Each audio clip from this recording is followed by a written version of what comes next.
¿Qué pasaría si os dijera que en un solo año la humanidad se endeudó 29 billones de dólares más?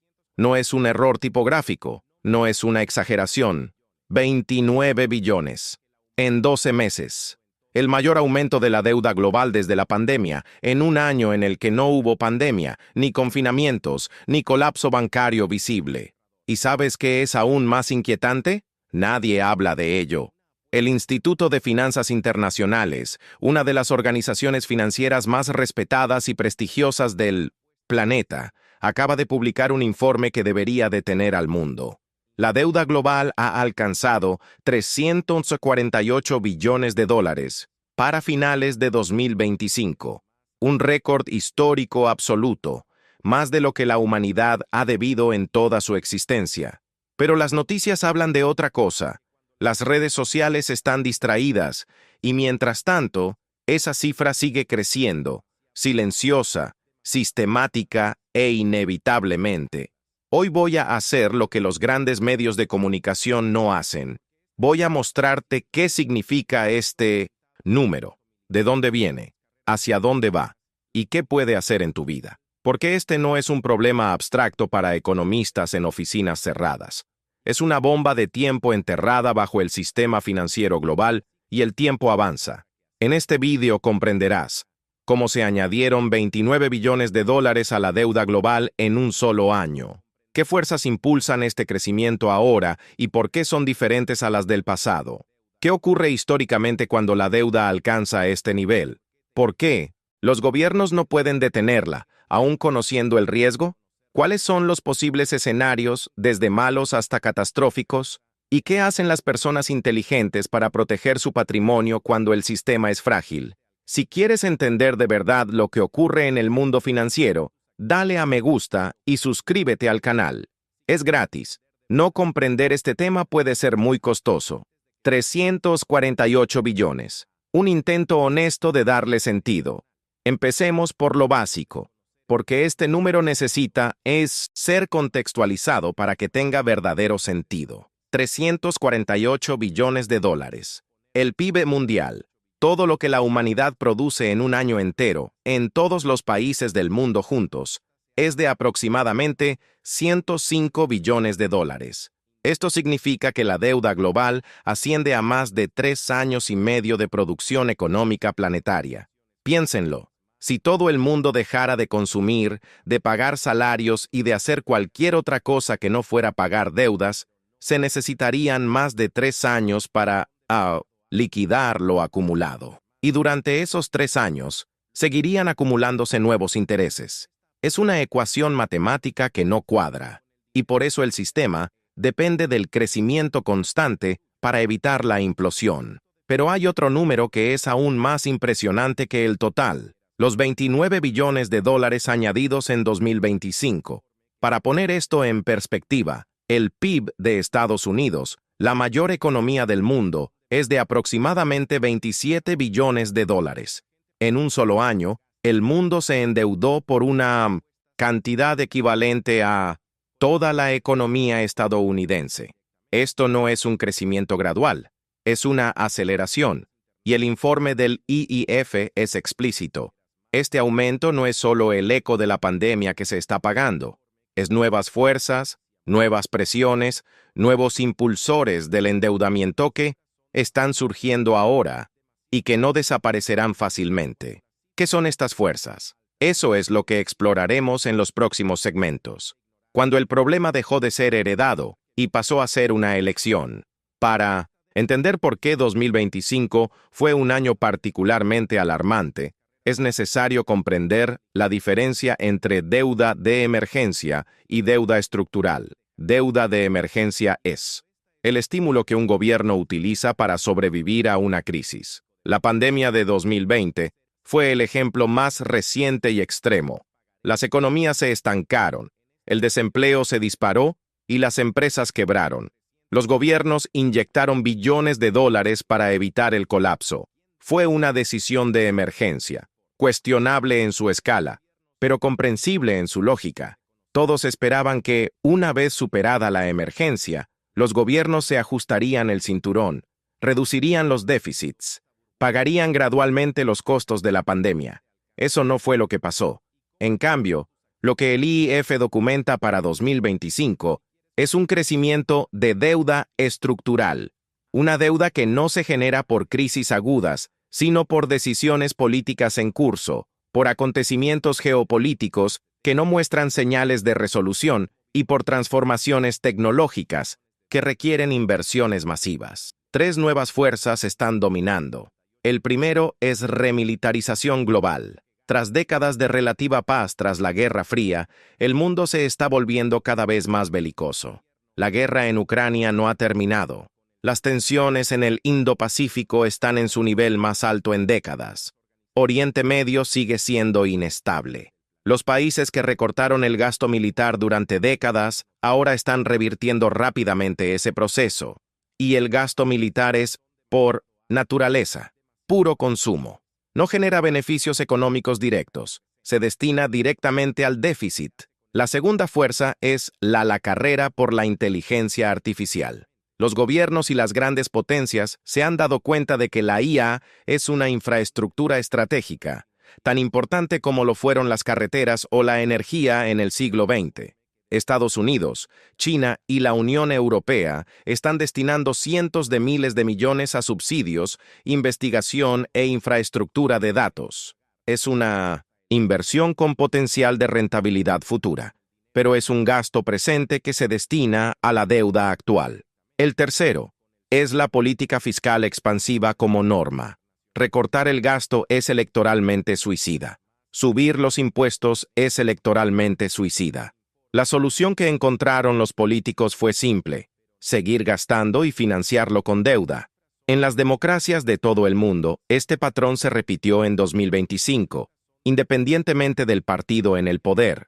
El resultado es que la deuda no crece, porque el mundo esté en crisis. Crece porque él eligió creciendo endeudado. Y las elecciones tienen consecuencias. ¿Quién le debe? ¿A quién y por qué es importante? La deuda global de 348 billones es una abstracción. Para comprender el riesgo real, necesitamos desglosar quiénes conforman esa cifra. La deuda global se divide en tres categorías principales: deuda soberana, deuda corporativa y deuda de los hogares. Deuda soberana es la deuda de los gobiernos. Es lo que los estados-nación deben en bonos públicos adquiridos por inversores nacionales e internacionales, en préstamos de organismos multilaterales y en financiación de otros países. Esta es la parte más preocupante del informe del IIF.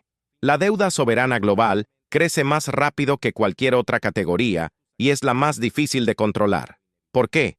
Porque los gobiernos tienen obligaciones que las empresas y las familias no tienen. Un gobierno no puede simplemente dejar de pagar pensiones, cerrar escuelas o despedir a todos los empleados públicos. Estos gastos son obligaciones legales, políticas y sociales. Aumentan automáticamente con el envejecimiento de la población, las crisis sanitarias y la inestabilidad social. Deuda corporativa. Esto se refiere a lo que las empresas deben, en bonos, préstamos bancarios y financiación a largo plazo. Tras los excesos de la era de los tipos de interés cero, cuando las empresas se endeudaron fuertemente porque el dinero era barato, esta categoría creció de forma más moderada en 2025. Las empresas, a diferencia de los gobiernos, se enfrentan al mercado. Si no pagan, quiebran. Esto crea un disciplinario natural. Deuda de los hogares, las hipotecas, las tarjetas de crédito y los préstamos personales también crecieron a un ritmo más moderado. Con tasas de interés más altas, las familias de muchos países prefirieron consumir menos en lugar de pagar más por el crédito. El patrón que emerge es inquietante. La deuda privada está siendo contenida por el mercado, pero la deuda pública está creciendo sin control porque carece del mismo mecanismo disciplinario. Y el IIF advierte específicamente: es este crecimiento de la deuda soberana lo que, presionando los mercados globales y aumentar la vulnerabilidad a los choques externos. Cómo el exceso de deuda destruye las economías. Un guión en el que la historia se repite. La historia económica es en gran medida la historia de cómo las deudas crecen más allá de la capacidad de pago y de lo que sucede después. El patrón es casi siempre el mismo. Déjame mostrarte el guión. Fase 1. La acumulación silenciosa. Durante años la deuda crece gradualmente. Los tipos de interés son bajos. El crecimiento económico absorbe el aumento y nadie se preocupa demasiado. Cada año, un poco más. Es cómodo. Parece sostenible. Fase 2. El punto de inflexión. En algún momento, generalmente provocado por un shock externo, pero a veces simplemente por la carga acumulada, los mercados empiezan a cuestionar la solvencia. Los inversores exigen tipos de interés más altos para seguir prestando. El coste del servicio de la deuda aumenta. Esto deteriora las finanzas públicas, lo que a su vez incrementa aún más los tipos de interés. Es un ciclo que se retroalimenta. Fase 3. El ajuste. El ajuste puede presentarse de muchas formas. Austeridad. Recortes brutales del gasto que destruyen los servicios públicos y provocan recesión. Inflación. Imprimir dinero para pagar deudas, destruyendo el poder adquisitivo de la población. Reestructuración. Negociar con los acreedores para pagar menos de lo prometido, quebrantando la confianza del mercado durante años.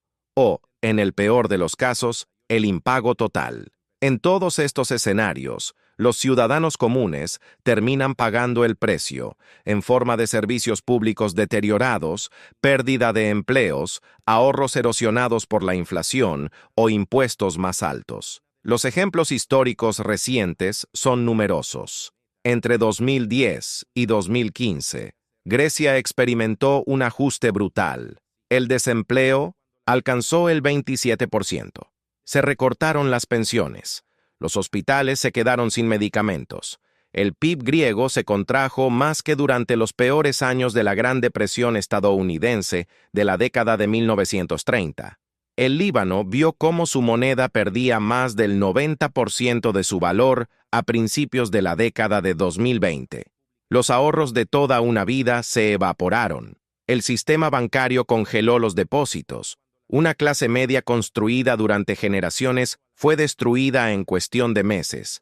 En 2022, Sri Lanka se quedó sin combustible para las ambulancias, papel para imprimir documentos oficiales y divisas para importar medicamentos. Todo esto fue consecuencia de una deuda descontrolada, pero son países pequeños y mal gestionados. Se podría pensar, los grandes jugadores no se derrumbarán así como así.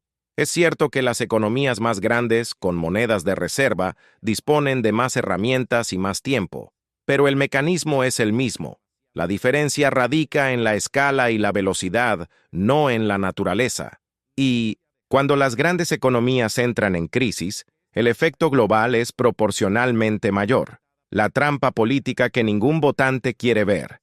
He aquí una pregunta que parece sencilla, pero es profundamente compleja. Si todo el mundo sabe que la deuda es un problema, ¿por qué los gobiernos siguen asumiendo más deuda? La respuesta no es la estupidez, es estructura de incentivos. Piensen en el ciclo electoral. Un político es elegido por un mandato de 4 años. Sabe que si recorta el gasto, reduciendo pensiones, cerrando hospitales, despidiendo empleados públicos, perderá las próximas elecciones. Garantizado. Pero si gasta más, construyendo una nueva carretera, subiendo el salario mínimo, ampliando los programas sociales, ganará votos. Y el proyecto de ley pasará al futuro, a un mandato que podría no ser el suyo. Este es el problema fundamental de la deuda en las democracias. Los beneficios de la deuda son inmediatos y visibles. Los costos son diferidos e invisibles. Ningún votante culpa al político actual por la deuda acumulada durante los últimos 10 años. Pero todos agradecen al político que amplió el programa que los beneficia hoy. Es una trampa de diseño. Y no tiene una solución política fácil. También está el problema del gasto obligatorio.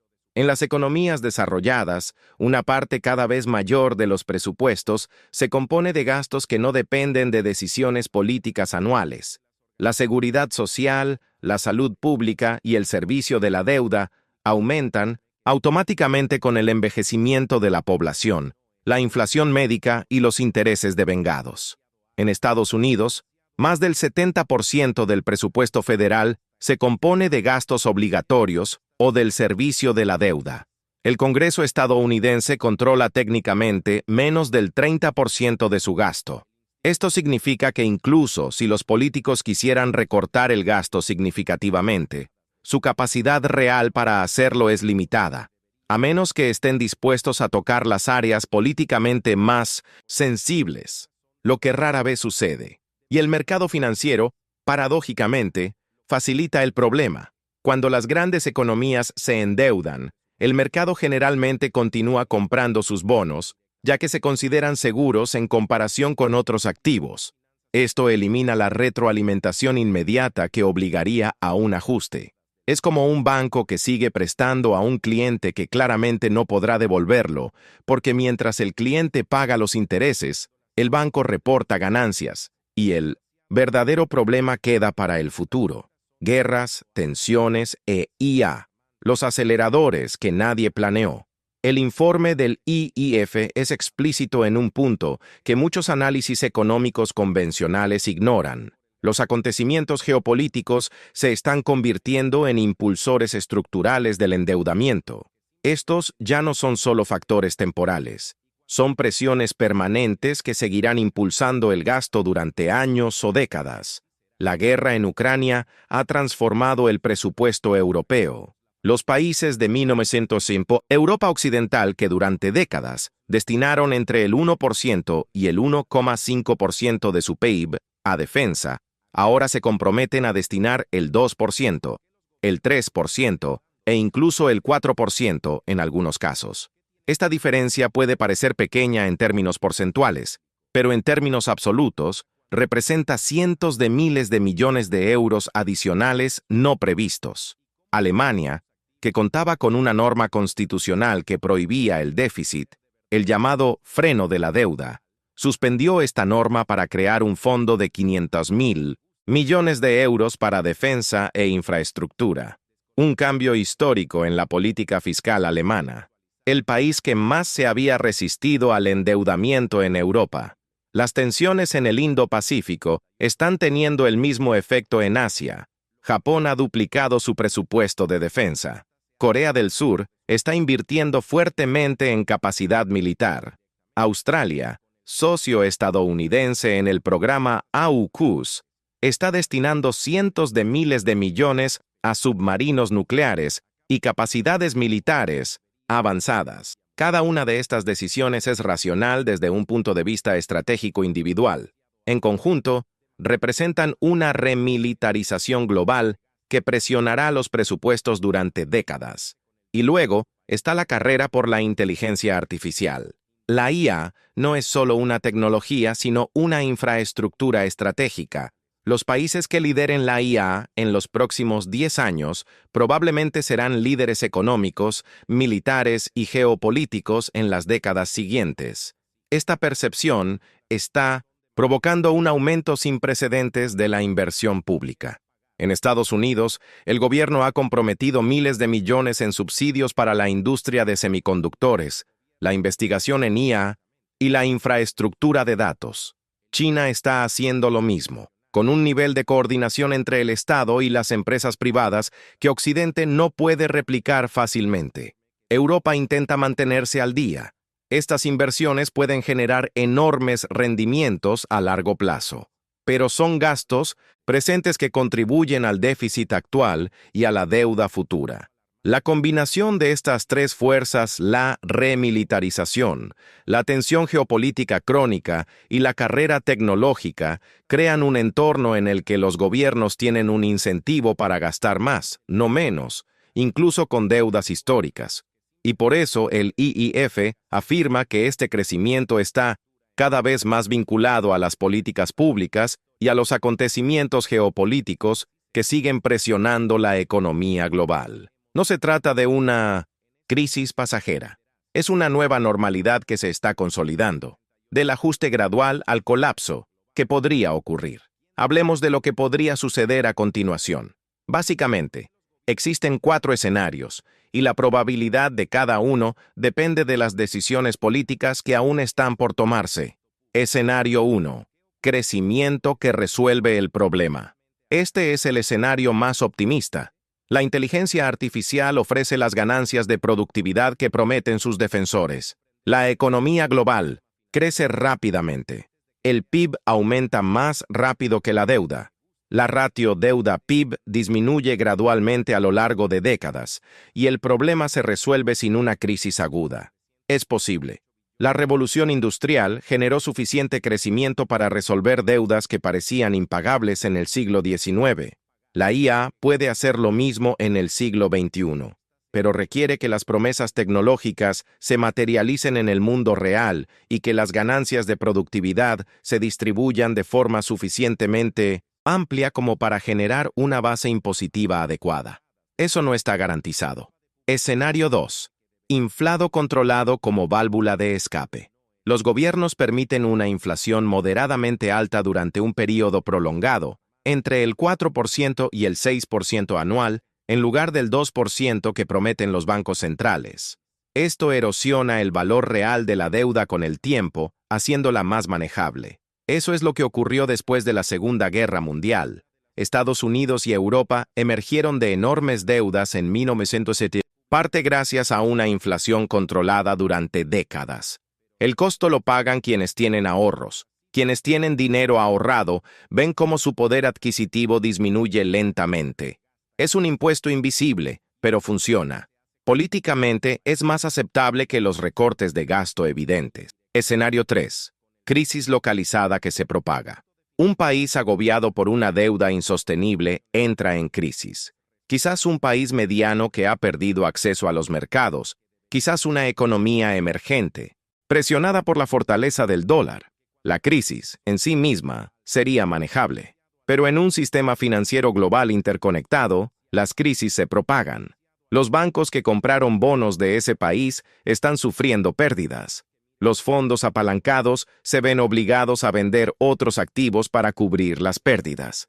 El contagio se extiende a mercados que aparentemente no tenían conexión con la crisis original. Eso fue lo que sucedió en 2008. Una crisis en el mercado inmobiliario estadounidense destruyó los bancos en Europa, paralizó el crédito global y causó la mayor recesión en décadas. Escenario 4. Reconfiguración del orden financiero global. El escenario más estructural y lento. A medida que crece la deuda de los principales países occidentales, otros países, especialmente aquellos que acumulan reservas de dólares, comienzan a cuestionar el sistema. Movimientos para crear alternativas al dólar como reserva global. Reorganización del sistema de pagos internacional. Fragmentación del orden financiero construido tras la Segunda Guerra Mundial. Este proceso ya está en marcha, lenta, pero visiblemente. Y si se acelera, podría cambiar las reglas del juego de tal manera que cualquier modelo analítico basado en el orden actual quede obsoleto. Principios para navegar en un mundo sobreendeudado. Una nota antes de continuar. Lo que sigue es educación financiera, no asesoramiento de inversión. Cada situación es única, y le recomendamos consultar con un profesional cualificado antes de tomar cualquier decisión financiera. Dicho esto, hay principios que los inversores y economistas experimentados aplican en entornos de alta deuda soberana e incertidumbre estructural. Principio 1. Protéjase de la inflación. En un mundo donde los gobiernos tienen incentivos para inflar su deuda, los activos que preservan su valor real en escenarios inflacionarios adquieren importancia estratégica. Bienes raíces, materias primas, acciones de empresas con poder real de fijación de precios, bonos, indexados a la inflación. Todos estos tienden a preservar el poder adquisitivo cuando las monedas se deprecian gradualmente.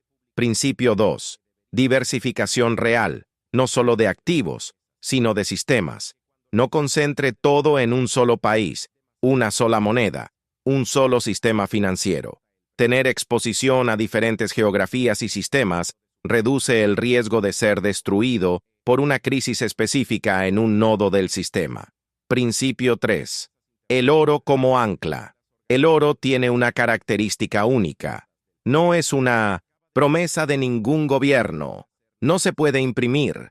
No depende de ningún banco central.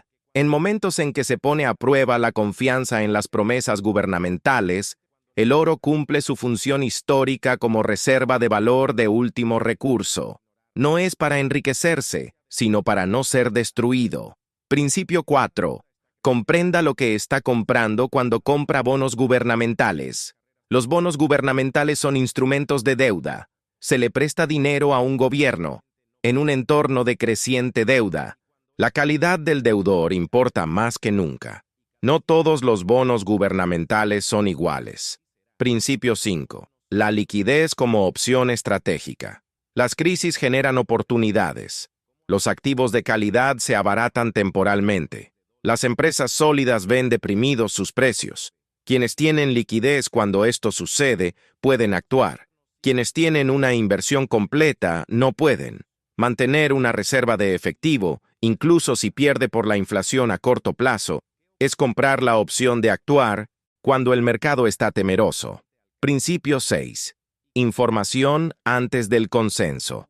La ventaja más valiosa no es el dinero, sino comprender qué sucede antes de que los precios de los activos lo reflejen. No para especular irresponsablemente, sino para evitar ser el último en darse cuenta de que las reglas han cambiado. 348 billones de dólares. 29 billones añadidos en un solo año. Estas cifras no son solo estadísticas, son el retrato de un sistema que ha priorizado constantemente la comodidad presente sobre la responsabilidad futura y que está llegando al punto en que esta decisión le pasará factura. No sé cuándo, no sé exactamente cómo, nadie lo sabe, pero sé que los ciclos de deuda extrema siempre terminan en algún tipo de ajuste. La historia no ofrece excepciones a esta regla, solo variaciones en cómo se produce el ajuste y quién paga la factura. Y también sé que, en cada ciclo histórico, quienes comprendieron lo que ocurría antes que la mayoría salieron beneficiados. No necesariamente ricos, pero tampoco destruidos. ¿Has visto este video hasta aquí? Estás prestando atención a algo que la mayoría ignora. Eso en sí mismo es una ventaja. Si este contenido te ha llamado la atención, si has terminado de leerlo con una mejor comprensión de lo que ocurre en el sistema financiero global, dale a me gusta. Este simple gesto permite que este tipo de contenido siga existiendo y llegue a más personas. Y si quieres seguir comprendiendo el mundo real, no el mundo filtrado ni el mundo superficial de los titulares, suscríbete al canal y activa las notificaciones. Los próximos videos seguirán profundizando en este tipo de análisis que te pone a la vanguardia. El reloj de la deuda global sigue corriendo, pero ahora sabes que existe. Hasta la próxima.